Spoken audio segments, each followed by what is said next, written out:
Hello students, BSc second year के botany के lecture में पिछले वीडियो में हमने देखा कि मोनोकॉट और डाइकॉट एम्ब्रियो में किस प्रकार एम्ब्रियोजेनी होती है, उनमें क्या अंतर है।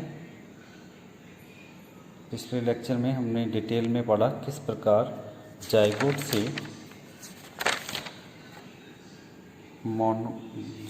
से एम्ब्रियो का निर्माण होता है। डाइकॉट एम्ब्रियो में हमने पढ़ा कैप्सुला टाइप,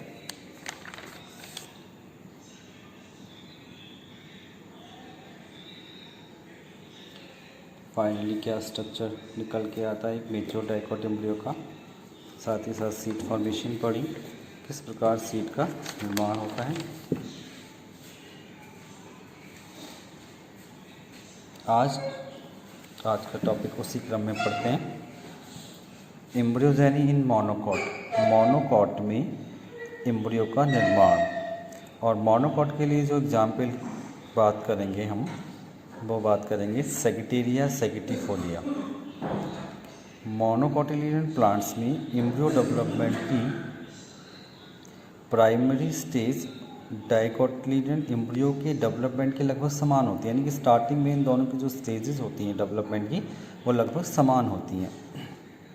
वह बाद की अवस्थाओं में मोनोकोटिलिडन एम्ब्रियो में कुछ अंतर देखा जा सकता है, जैसे सेगिटेरिया सेगिटिफोलिया जो एक स्पीशीज है जिसमें हमने इसकी स्टडी की है, वो सेगिटेरिया सेगिटिफोलिया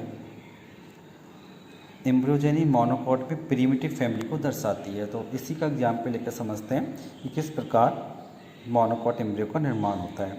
जाइगोट में ट्रांसफर डिवीजन द्वारा दो सेल बन जाती है, यानी कि जाइगोट एक ट्रांसफर डिवीजन द्वारा दो सेल में बढ़ जाता है, एक टर्मिनल और एक बेसल सेल। बेसल सेल जो होती है वो माइक्रोपाइलर एंड पर होती है, वो फिर डिवाइड नहीं होती, परंतु यह एनलार्ज होकर वेसिकल बना लेती है। इस प्रकार डिवाइड तो नहीं होती है, लेकिन एनलार्ज होकर एक वेसिकल का निर्माण कर लेती है, ये वाली वेसिकुलर सेल बना लेती है। जबकि टर्मिनल सेल ट्रांसफर डिवीजन द्वारा दो सेल में डिवाइड हो जाती है, अतः इस समय प्री एम्ब्रियो 3 सेल स्टेज में होता है। इस स्टेज में लोअर सेल एक लॉन्गिट्यूडनल डिवीजन द्वारा डिवाइड होकर 4 सेल्स बनाती है, ट्रांसवर्सली डिवाइड होकर फिर ट्रांसवर्सली डिवाइड होकर 8 सेल बनाती है। यह 8 सेल 4-4 के 2 टीयर में अरेंज होती हैं।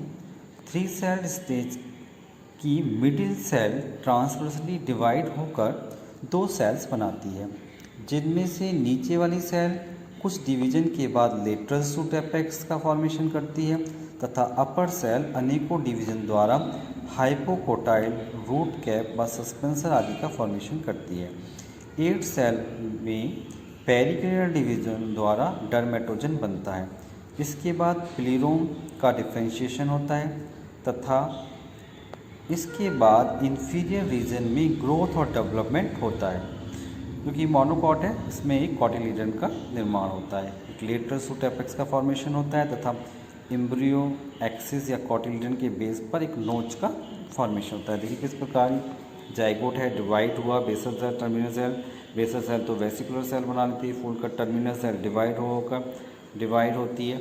इस प्रकार लॉन्गिट्यूडनल ट्रांसफर डिवीजन से एक मास का पूरा मास बन जाता है, फिर कॉटिलिडन का डिफ्रेंशिएशन होता है। और एक जो मोनोकॉट एम्ब्रियो है वो लगभग इस प्रकार का दिखाई देता है। इसमें सस्पेंसर होता है, रेडिकल होता है, एक डिप्रेशन होता है, कोलेप्टाइल, प्लूमिल और कॉटिलिडन होता है। एक मोनोकॉट स्ट्रक्चर इस प्रकार दिखाई देता है। तो इस प्रकार हमने सीखा किस प्रकार मोनोकॉट और डाइकॉट एम्ब्रियो में एम्ब्रियो का निर्माण होता है, डाइकॉट मोनोकॉट में एम्ब्रियो का निर्माण होता है। इसके बाद एक शॉर्ट नोट पढ़ेंगे, क्योंकि एक्चुअल में हमारा जो टॉपिक था एम्ब्रियोलॉजी का वो यहीं ख़त्म होता है, क्योंकि एम्ब्रियोलॉजी का मतलब होता है एम्ब्रियो की स्टडी। तो एम्ब्रियो की स्टडी करने के साथ साथ, एम्ब्रियो की फॉर्मेशन पढ़ने के साथ साथ हमने उन सभी स्टेजेस को पढ़ा जो एम्ब्रियो बनने तक होती हैं, जैसे माइक्रोस्पोरोजेनेसिस है, मेगास्पोरोजेनेसिस है, माइक्रोगैमेटोजेनेसिस है, मेगागैमेटोजेनेसिस है। इन सभी स्टेजेस को पढ़ के फर्टिलाइजेशन, डबल फर्टिलाइजेशन, एंडोस्पर्म का निर्माण और एम्ब्रियो का निर्माण, इस प्रकार एक कंप्लीट होता है टॉपिक एम्ब्रियोलॉजी का। इसके बाद हम बात करते हैं सिलेबस के अनुसार कुछ शॉर्ट नोट बनते हैं, उन पे आज थोड़ा सा आइडिया लेंगे उनका। जैसे एक शॉर्ट नोट है पार्थिनोकार्पेट। पार्थिनोकार्पी का मतलब क्या होता है कि ऐसे फ्रूट्स जिनमें फर्टिलाइजेशन फेल हो जाता है, जो सीडलेस होते हैं, उन्हें पार्थिनोकार्पिक फ्रूट कहते हैं। ये प्रोसेस क्या कहलाता है? पार्थिनोकार्पिक। जनरली पॉलिनेशन तथा फर्टिलाइजेशन के बाद एंजियोस्पर्म में, ओव्यूल सीड में तथा ओवरी फ्रूट में चेंज हो जाती है, परंतु कभी कभी कुछ ज्ञात या अज्ञात कारणों से कुछ विशेष कंडीशन में फर्टिलाइजेशन फेल हो जाता है। स्पष्ट है कि इस केस में सीड नहीं बन पाती। जब फर्टिलाइजेशन फेल हो जाएगा तो सीड की फॉर्मेशन नहीं होगी, परंतु फ्रूट बन जाता है। जो ओवरी है वो फ्रूट में कन्वर्ट हो जाती है। इस प्रकार अनफर्टिलाइज ओवरी से सीडलेस फ्रूट बनने की जो क्रिया है वो पार्थिनोकार्पी कहलाती है, और ये निम्न प्रकार की हो सकती है। जैसे पहला टाइप है स्पॉन्टेनियस या नेचुरल पार्थिनोकार्पी। इस टाइप की पार्थिनोकार्पी नेचर में अपने आप होती है, जिसका कारण न्यूट्रिशन या क्लाइमेटिक कंडीशन हो सकता है। जैसे इसका जो नेचुरल पार्थिनोकार्पी का एग्जाम्पल है वो केला और अंगूर है। दूसरी है इंड्यूस पार्थिनोकार्पी। इस टाइप की पार्थिनोकार्पी मनुष्य द्वारा कुछ विशेष प्रकार की रेडिकल्स, रेडिएशन तथा कुछ विशेष प्रकार की कंडीशन द्वारा इंड्यूस की जाती है। इस टाइप की पार्थिनोकार्पी निम्न प्रकार से इंड्यूस की जाती है। नंबर 1, गाइनोसियम पर ऑक्सिन व जिब्रेलिन का प्रयोग करके। गाइनोसियम पर ऑक्सिन व जिब्रेलिन का प्रयोग करके। नंबर 2 हो सकता है कि पॉलिनेशन को रोककर। तीसरा, स्टिग्मा पर अन्य प्लांट के पॉलिनेशन डालकर, जिससे उनमें पॉलिनेशन ना हो पाए, आगे का प्रोसेस ना हो। स्टिग्मा पर उसी प्लांट के पॉलिनेशन डालकर, जब कोई सेल्फ पॉलिनेटेड है तो उसी पॉलिनेशन काम करेंगे, कोई क्रॉस पॉलिनेटेड है तो किसी डिफरेंट प्लांट के फ्लावर के पॉलिनेशन काम करेंगे। स्टाइल को काट कर उसे इंडोल्ड एसिटिक एसिड यानी कि IAA या IBA इंडोल्ड ब्यूटारिक एसिड से ट्रीट करके। किसी भी मेथड से हम पार्थिनोकार्पी इंड्यूस कर सकते हैं। किसी भी मेथड द्वारा इंड्यूस पार्थिनोकार्पी में से जो फ्रूट्स तैयार होते हैं, जैसे तरबूज है, अमरूद है इत्यादि की जो इकोनॉमिक वैल्यू वो बढ़ जाती है, उसमें जूसी वैल्यू बढ़ जाती है तो उसकी इकोनॉमिक वैल्यू बढ़ जाती है। पार्थिनोकार्पिक फ्रूट का हॉर्टिकल्चर में बहुत महत्व है। यह फ्रूट्स जैम, जेली, जूस तैयार करने के लिए बहुत अधिक उपयोग होते हैं। इन फ्रूट्स में खाने योग्य भाग ज़्यादा होता है। निट्स ने निट्स ने 1963 में पार्थिनोकार्पी को निम्न 3 ग्रुप में डिवाइड किया।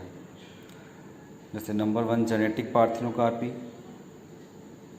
फलों के लिए उगाए जाने वाली प्लांट्स के में दोनों प्रकार की जातियां पाई जाती हैं, जैसे सीडेड व सीडलेस। ऐसे प्लांट्स में पार्थिनोकार्पी हाइब्रिडाइजेशन या म्यूटेशन का परिणाम होता है, जो नेचुरली अपने आप हो रही है, तो हाइब्रिडाइजेशन या म्यूटेशन का रिजल्ट हो सकता है। हाइब्रिडाइजेशन तथा म्यूटेशन, जैसे संतरे की फेमस सीडलेस जाति सीडेड जाति के म्यूटेशन से उत्पन्न हुई है। जैसे बहुत सारी जो सीडलेस जाति जो होती हैं वो एक्चुअल में जो सीडेड प्लांट हैं उनके में फर्टिलाइजेशन फेल हो गया, म्यूटेशन की वजह से वो सीडलेस फ्रूट बन गए। इस प्रकार वो नई जाति का निर्माण हो गया। इसके अतिरिक्त कुकुरबिटा, म्यूसा पैराडिसिका, ग्रेप्स आदि की जीनस की अधिक जातियों में जेनेटिक पार्थिनोकार्पी पाई जाती है। तो एक टाइप तो ये हो गई जेनेटिक पार्थिनोकार्पी, जो म्यूटेशन के लेवल पर, जीन्स के लेवल पर हो रही है, और एक टाइप हो गई इन्वायरमेंटल पार्थिनोकार्पी। इन्वायरमेंटल पार्थिनोकार्पी क्या होती है? जो कंडीशन होती है इन्वायरमेंट की, तुषार है, कोहरा है तथा बहुत कम तापमान आदि वातावरणीय रसायन, रिप्रोडक्टिव ऑर्गन्स की जो वृद्धि होती है उसमें बाधक होते हैं। जैसे लुइस ने नाशपाती के बहुत कम फ्रीजिंग टेम्परेचर पर टाइमिंग के लिए रखा तो उसमें पार्थिनोकार्पिक फ्रूट उत्पन्न हुए, यानी कि उसमें जो रिप्रोडक्टिव ऑर्गन्स डेवलप नहीं कर पाए, फर्टिलाइजेशन नहीं हुआ। तो इन्वायरमेंटल कंडीशन भी पार्थिनोकार्पी को इंड्यूस कर सकती हैं। और एक होती है केमिकली इंड्यूस पार्थिनोकार्पी। मैंने इसमें थीमन ने 1934 में बताया कि मोस्टली जातियों में पॉलिन ग्रेन्स में ऑक्सिन तथा अन्य ग्रोथ हार्मोन्स पाए जाते हैं। इसी आधार पर अनेक वैज्ञानिक ने जैसे IA, alpha naphthalene acetic acid, gibberellin तथा फिनाइल एसिटिक एसिड आदि ग्रोथ हार्मोन्स के 0.5 से 1.6% वाले घोल को पौधे के स्टिग्मा पर लगाकर पार्थिनोकार्पिक फ्रूट प्राप्त किए। तो इस प्रकार जो पार्थिनोकार्पी होती है वो सीडलेस फ्रूट प्राप्त करने का एक मेथड होता है, क्योंकि उस सीडलेस जो फ्रूट्स होते हैं उनकी अपने आप में इकोनॉमिक इम्पॉर्टेंस है, क्योंकि इससे कहते हैं जो फ्रूट्स होते हैं उनकी इकोनॉमिक वैल्यू बढ़ जाती है, जूसी वैल्यू बढ़ जाती है, जैम जेली तैयार करने के लिए बहुत ज़्यादा फ़ायदेमंद होते हैं, क्योंकि उसमें जूस वाला पोर्शन, फ्लैश वाला पोर्शन ज़्यादा होता है, खाने योग्य भाग ज़्यादा होता है, और इनका हॉर्टिकल्चर में भी अच्छा खासा उपयोग है।